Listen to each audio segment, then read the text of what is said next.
1995 में कांग्रेस ने एक बहुत ही घटिया कानून बनाया था, उसका नाम है वक्फ एक्ट। वैसे तो कांग्रेस ने बहुत सारे घटिया कानून बनाए इस देश में, तुष्टीकरण करने के लिए, डिवाइड करने के लिए, देश को लूटने के लिए, भारत को बांटने के लिए। लेकिन जो 1995 में ये वक्फ एक्ट बनाया, ये तो मुझे लगता है सबसे भी ज्यादा खतरनाक है।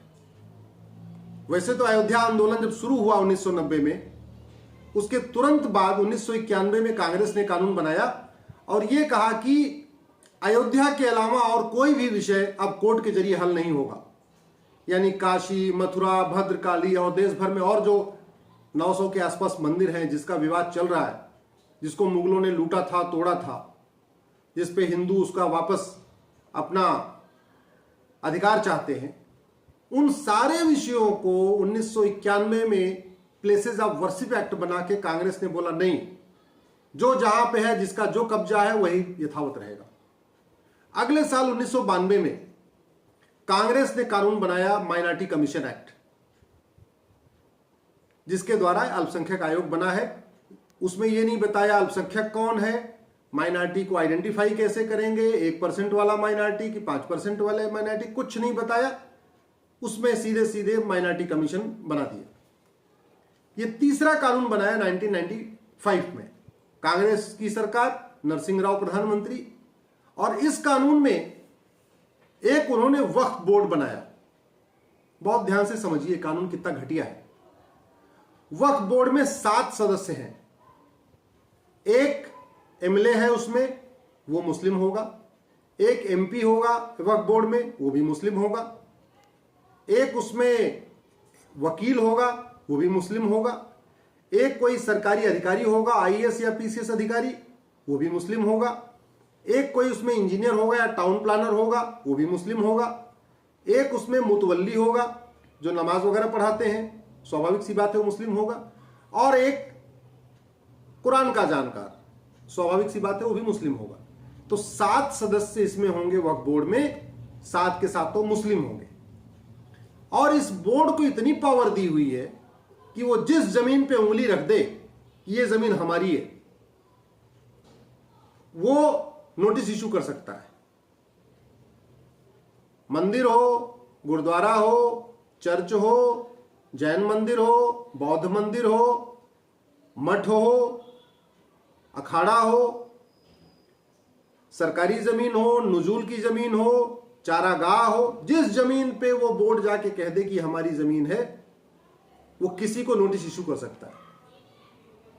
और जब नोटिस इशू कर देगा तो उसकी नोटिस के खिलाफ आप अपने कोर्ट में जा नहीं सकते हो। कहने का मतलब, अगर नोएडा की जमीन है, नोएडा की जमीन पे वक्फ बोर्ड ये कहता है ये जमीन हमारी है, तो जो असली जमीन का मालिक है वो नोएडा की कोर्ट में नहीं जा सकता, उसको उस ट्राइब्यूनल के सामने जाना पड़ेगा जो लखनऊ में है। पहले उस बोर्ड के सामने जाना पड़ेगा, वक्फ बोर्ड के सामने अपनी सफाई पेश करने, वो भी लखनऊ में है। और वक्फ बोर्ड के बाद ट्राइब्यूनल में जाना पड़ेगा, वो भी लखनऊ में। वैसे जमीन का विवाद उसी जिले में चलता है। नोएडा में अगर कोई जमीन का विवाद है, नोएडा में चलेगा। गाजियाबाद की जमीन का विवाद गाजियाबाद में चलेगा। अगर मेरठ की जमीन का विवाद है, मेरठ में चलेगा। लेकिन जहां वक्फ बोर्ड कह दे कि यह जमीन हमारी है, उसका विवाद किसी कोर्ट में नहीं चलेगा। यह इस कानून में लिखा हुआ है। इस वक्फ बोर्ड के ऊपर करोड़ों रुपए खर्च हो रहा है। ये जो 7 आपको नाम मैंने बताया, मुस्लिम एमएलए, मुस्लिम एमपी, मुस्लिम एडवोकेट, मुस्लिम आईएएस ऑफिसर, मुस्लिम टाउन प्लानर, मुतवल्ली, मुस्लिम स्कॉलर, ये जो इसके मेंबर्स हैं, इनके ऊपर करोड़ों रुपए खर्च होता है। वेतन भत्ता, गाड़ी, बंगला, नौकर चाकर, आने जाने का, कहीं जाने का, घूमने का, होटल का, सब खर्चा बोर्ड देता है। और ये जो इनके ऊपर खर्च हो रहा है करोड़ों रुपए, वो हमारे आपके टैक्स के पैसे से जा रहा है। और इस बोर्ड का क्या काम है? जहां जहां जमीनें पड़ी हैं उस जमीन को वक्फ की जमीन बना देना। तो काम वो पर्टिकुलरली इस्लाम का प्रचार प्रसार हो रहा है। और सैलरी पेंशन टैक्स करदाताओं के पैसे से आ रहा है। मैंने सुप्रीम कोर्ट में यही कहा कि यह पूरी तरीके से सेकुलरिज्म के खिलाफ है, देश की एकता अखंडता के खिलाफ है। अगर कोई कानून बनना चाहिए तो एक समान धर्मस्थल संहिता बननी चाहिए। समान धर्मस्थल संहिता कि जो भी धार्मिक स्थान है उनको देखने के लिए, उनका मालिकाना हक तय करने के लिए एक यूनिफॉर्म कोड होना चाहिए, यूनिफॉर्म इंडाउमेंट कोड, जिसको हिंदी में कहते हैं समान धर्मस्थल संहिता। न कि वक्फ एक्ट मुस्लिम्स के लिए बन गया, अच्छा मुस्लिम्स के लिए तो आपने वक्फ एक्ट बना दिया, हिंदू के लिए ऐसा कोई एक्ट बनाया नहीं, पारसी के लिए ऐसा कोई एक्ट बनाया नहीं, जैन के लिए कोई ऐसा एक्ट बनाया नहीं, सिख के लिए ऐसा कोई कानून बनाया नहीं। अगर ये एक बार माइनॉरिटीज के लिए बनाया होता तब भी बात समझ में आती है, वैसे माइनॉरिटी मेजॉरिटी होना नहीं चाहिए भारत में। लेकिन अगर एक बार उन्होंने सिख, जैन, बौद्ध के लिए अलग से ये बोर्ड बनाया होता, ट्राइब्यूनल बनाया होता, तब भी बात समझ में आती है। ये तो माइनॉरिटीज को भी छोड़ दिया, सीधे सीधे माइनॉरिटी के नाम पे सीधे मुस्लिम्स के लिए एक बोर्ड बना दिया। ऐसा बोर्ड न किसी देश में है, भारत तो छोड़िए दुनिया के अलग देशों में भी ऐसा बोर्ड नहीं बना हुआ। ये सीधे सीधे आर्टिकल 14 का वायलेशन करता है, जो कहता है equality before law, equal protection of law. ये आर्टिकल 15 का वायलेशन कहता है, जो कहता है मजहब के आधार पर भेदभाव नहीं होगा। आर्टिकल 21 का वायलेशन करता है, आर्टिकल 25 का वायलेशन करता है, आर्टिकल 26 का वायलेशन करता है, आर्टिकल 27 का वायलेशन करता है, जो 27 ये कहता है किसी से न तो धर्म के आधार पर पैसा लिया जाएगा, न उसको मजहब के आधार पर खर्च किया जाएगा।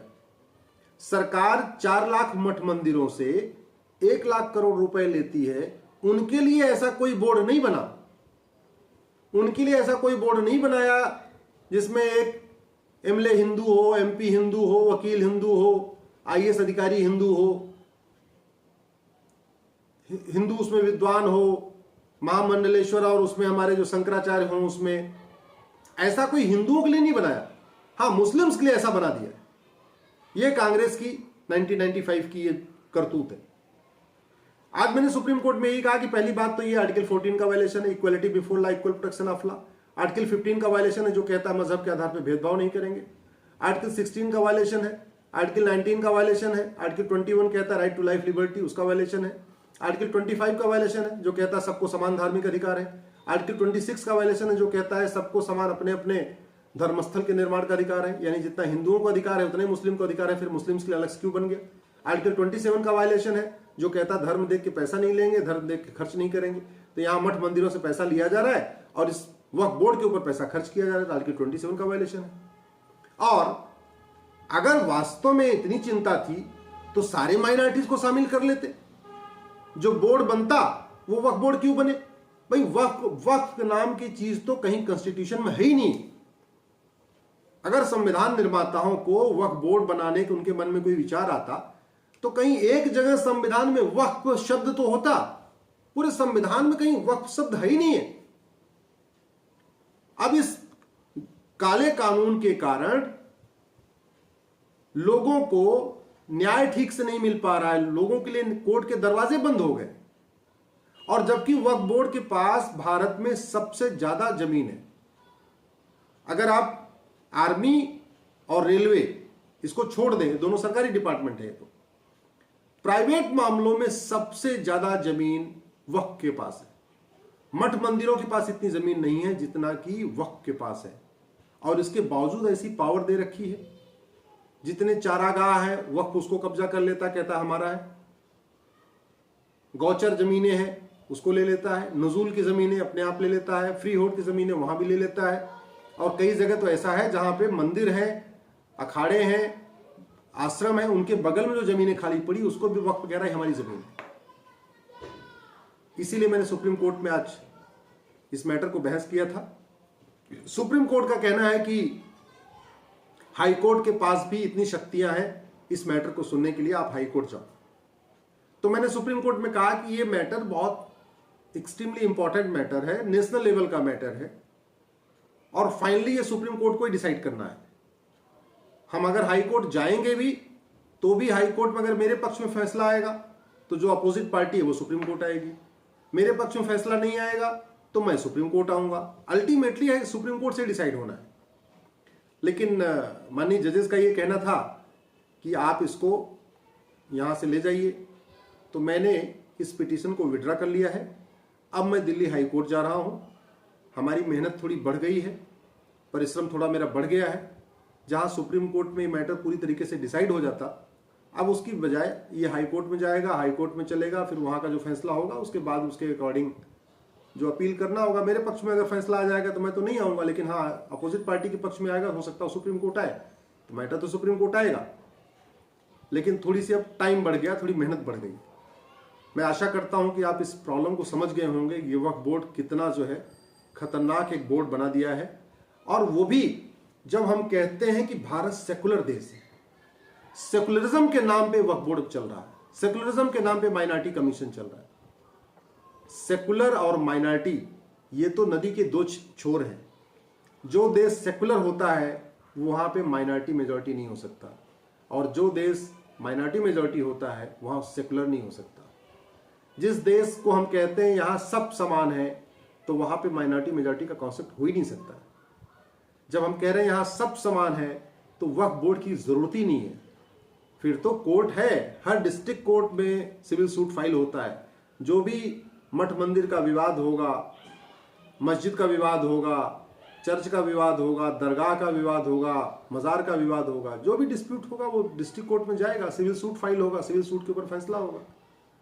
यह अलग से एक नई व्यवस्था दे देना, और वो भी केवल मुस्लिम्स के लिए, ऐसी कोई व्यवस्था सिख के लिए नहीं है, ऐसी कोई व्यवस्था जैन के लिए नहीं है, ऐसी कोई व्यवस्था बौद्ध के लिए नहीं है, केवल और केवल मुस्लिम्स के लिए। इसका मतलब यह हुआ कि अगर जमीन के मामले में अगर एक पक्ष मुस्लिम है, तो दूसरे पक्ष की मजबूरी है कि वो कोर्ट नहीं जा सकता। जैन और सिख के बीच में कोई विवाद हुआ धार्मिक स्थान को लेके, वो तो कोर्ट में जाएगा। हिंदू सिख के बीच में हुआ, कोर्ट में जाएगा। हिंदू बौद्ध के बीच में है, कोर्ट जाएगा।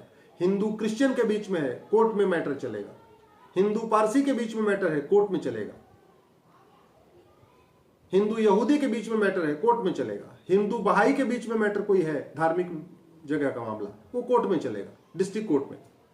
लेकिन अगर वो हिंदू मुसलमान के बीच में मैटर है, जैन मुस्लिम के बीच में मैटर है, सिख और मुस्लिम के बीच के मैटर है, क्रिश्चियन मुस्लिम के बीच का मैटर है, तब वो कोर्ट में नहीं जाएगा, बल्कि वक्फ बोर्ड, फिर ट्रिब्यूनल, तो उसका एक अलग रूट है। मतलब पूरी एक नई व्यवस्था रहेगी वहां पे।